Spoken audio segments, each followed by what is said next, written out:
The evening was meant to be ordinary, a family dinner, the kind I had sat through 100 times before, full of chatter, mild arguments, and the occasional burst of laughter.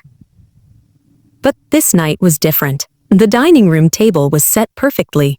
My mother's best china plates, silver cutlery that gleamed under the chandelier, and a roast chicken that smelled too good for the tension in the air. My siblings were already seated when I walked in. My older brother Daniel with his smug grin, my younger sister Emily scrolling through her phone. My father sat at the head of the table, his jaw tight, eyes darting toward me as if rehearsing words he hadn't yet spoken. I felt the heaviness before the conversation even began. We exchanged the usual pleasantries, though none of them felt genuine. My career had always been a point of conflict. While my family prized tradition, I had chosen independence. I worked as an investigative journalist, a career that took me to places they disapproved of, uncovering truths they preferred to ignore. When the main course was served, Ms. swallowed the table. My father cleared his throat. My mother's hands clutched her napkin so tightly that her knuckles turned white. Finally, he spoke. "We've been patient with you, but enough is enough. Tonight, we give you a choice." I frowned, setting my fork down. "Yay, choice?" "Yes." My mother chimed in, her voice sharper than usual. "Either you quit this dangerous job of yours, or you leave this family. We will not watch you throw away our name, our respect, everything we've built." The words fell like a knife into my chest. For a moment, I thought I had misheard them. Emily looked away, uncomfortable. Daniel smirked, clearly enjoying my humiliation. My voice trembled, though I tried to steady it. "You're asking me to choose between my career, my life's work, and you." "I'm not asking," my father said firmly. "We're telling you. It's the family or the job." The room spun. Betrayal surged like fire through my veins. The people who were supposed to love me unconditionally had turned my passion into a crime. I looked at each face, searching for a trace of support, but found only silence. I swallowed hard, masking the tears threatening to spill. "Then maybe I've already lost this family." Meh. Their silence was my answer. That night, I walked away from the dinner table with my heart shattered into pieces. The days that followed were a storm of emotions.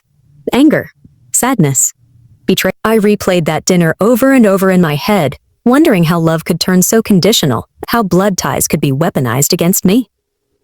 Memories surfaced, childhood moments when I had strived to make them proud. Late nights studying, early mornings working, every achievement placed like an offering at their feet. But it was never enough. I remembered being 12 and writing an article for the school paper. My teacher had praised me, told me I had a gift. I had rushed home, expecting my parents to beam with pride. Instead, my father had frowned. "Writers don't make a living. Stick to something practical." My mother had nodded in agreement. Still, I pursued my passion. I worked my way through college with scholarships, part-time jobs, and sheer determination. I became a journalist not because it was easy, but because it was necessary. Truth mattered to me. And yet, to my family, it meant nothing. For weeks after the ultimatum, I felt hollow. But in that emptiness, something grew, a seed of resolve. They had tried to break me. They had forced me to choose. And I chose myself. I promised that I would never crawl back. That my worth would not be measured by their acceptance. If they wanted me gone, then I would disappear from their lives in the way they demanded, but not in defeat.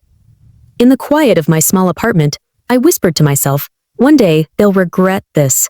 The road ahead was brutal. Without my family's support, I was entirely alone.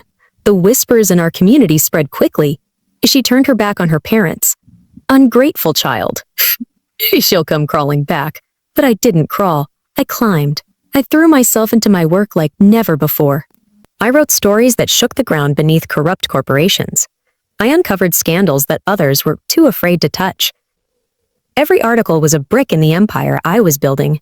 Every byline proof that I had chosen the right path. At first, I lived modestly. Cheap apartments, secondhand clothes, late-night instant noodles. But slowly, success came. Awards followed. My name began appearing in national headlines. My words gave voice to the voiceless, and people began to recognize me, not just as a journalist, but as a force. Years passed. My family remained silent, watching from the shadows, though I heard through whispers that they followed my career closely. Each accolade was another reminder that their betrayal had not destroyed me. It had forged me. it had forged me. The sweetest revenge wasn't to confront them with anger. It was to live so brightly that they could never ignore the glow, no matter how hard they tried. And glow, I did. It was Emily's wedding that brought us face to face again. Part of me didn't want to go, but another part knew it was time. The ballroom was grand, glittering with chandeliers and laughter. I walked in wearing confidence like armor. People turned their heads, whispers spreading. My presence was undeniable. My parents were near the stage, older now, their faces lined with age and perhaps regret.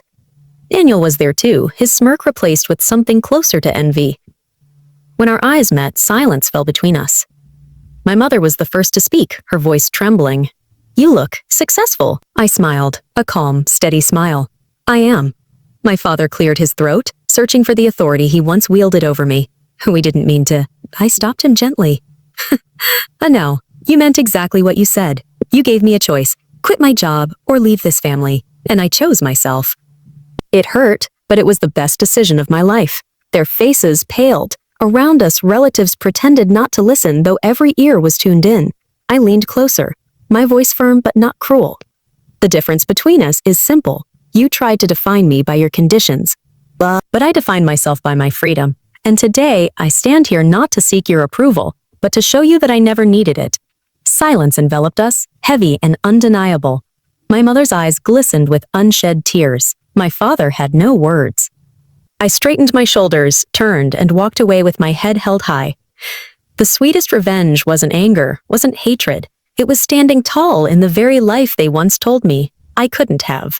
And as I stepped out into the night, I realized something powerful. Sometimes the family we lose makes room for the family we find in ourselves.